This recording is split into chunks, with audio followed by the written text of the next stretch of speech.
Épître aux Hébreux, chapitre 11. Or la foi est une ferme assurance des choses qu'on espère, une démonstration de celles qu'on ne voit pas. Pour l'avoir possédée, les anciens ont obtenu un témoignage favorable. C'est par la foi que nous reconnaissons que le monde a été formé par la parole de Dieu, en sorte que ce qu'on voit n'a pas été fait de choses visibles.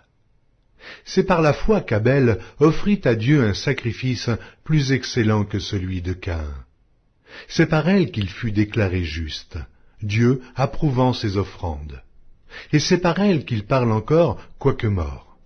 C'est par la foi qu'Enoch fut enlevé, pour qu'il ne vît point la mort, et qu'il ne parut plus parce que Dieu l'avait enlevé. Car, avant son enlèvement, il avait reçu le témoignage qu'il était agréable à Dieu. Or, sans la foi, il est impossible de lui être agréable, car il faut que celui qui s'approche de Dieu croie que Dieu existe et qu'il est le rémunérateur de ceux qui le cherchent. C'est par la foi que Noé, divinement averti des choses qu'on ne voyait pas encore et saisi d'une crainte respectueuse, construisit une arche pour sauver sa famille. C'est par elle qu'il condamna le monde et devint héritier de la justice qui s'obtient par la foi. C'est par la foi qu'Abraham, lors de sa vocation, obéit et partit pour un lieu qu'il devait recevoir en héritage, et qu'il partit sans savoir où il allait. C'est par la foi qu'il vint s'établir dans la terre promise, comme dans une terre étrangère, habitant sous des tentes, ainsi qu'Isaac et Jacob, les cohéritiers de la même promesse. Car il attendait la cité qui a de solides fondements, celle dont Dieu est l'architecte et le constructeur. C'est par la foi que Sarah elle-même, malgré son âge avancé, fut rendue capable d'avoir une postérité, parce qu'elle crut à la fidélité de celui qui avait fait la promesse. C'est pourquoi d'un seul homme, déjà usé de corps, naquit une postérité nombreuse, comme les étoiles du ciel, comme le sable qui est sur le bord de la mer, et qu'on ne peut compter. C'est dans la foi qu'ils sont tous morts, sans avoir obtenu les choses promises. Mais ils les ont vus et salués de loin, reconnaissant qu'ils étaient étrangers et voyageurs sur la terre. Ceux qui parlent ainsi montrent qu'ils cherchent une patrie. S'ils avaient eu en vue celle d'où ils étaient sortis, ils auraient eu le temps d'y retourner. Mais maintenant, ils en désirent une meilleure, c'est-à-dire une céleste. C'est pourquoi Dieu n'a pas honte d'être appelé leur Dieu, car il leur a préparé une cité. C'est par la foi qu'Abraham offrit Isaac lorsqu'il fut mis à l'épreuve, et qu'il offrit son fils unique, lui qui avait reçu les promesses, et à qui il avait été dit « En Isaac sera nommé pour toi une postérité ». Il pensait que Dieu est puissant, même pour ressusciter les morts.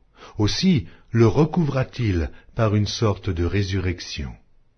C'est par la foi qu'Isaac bénit Jacob et Ésaü, en vue des choses à venir. C'est par la foi que Jacob, mourant, bénit chacun des fils de Joseph, et qu'il adora appuyé sur l'extrémité de son bâton. C'est par la foi que Joseph, mourant, fit mention de la sortie des fils d'Israël, et qu'il donna des ordres au sujet de ses os. C'est par la foi que Moïse, à sa naissance, fut caché pendant 3 mois par ses parents, parce qu'ils virent que l'enfant était beau, et qu'ils ne craignirent pas l'ordre du roi.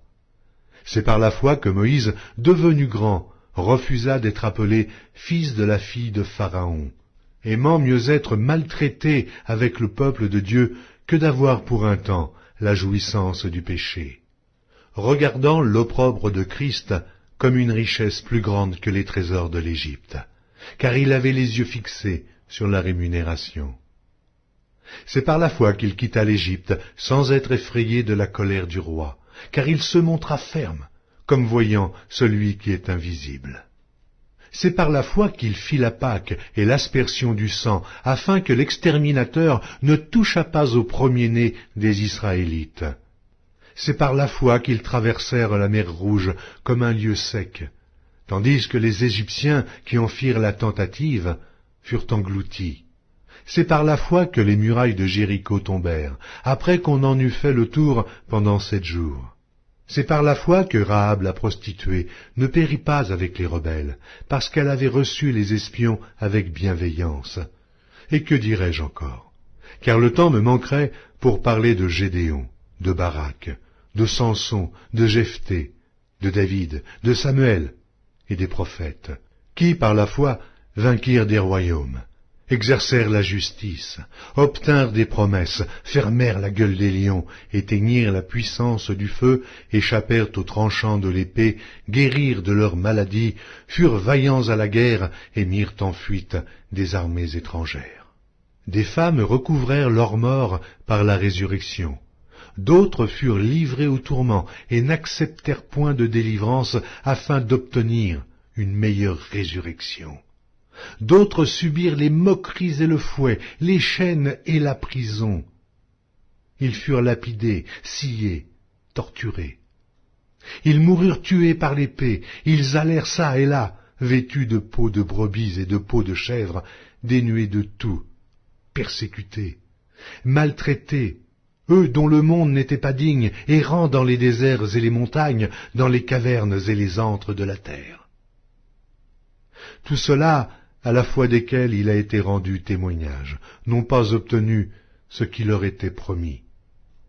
Dieu ayant en vue quelque chose de meilleur pour nous, afin qu'ils ne parvinssent pas sans nous à la perfection.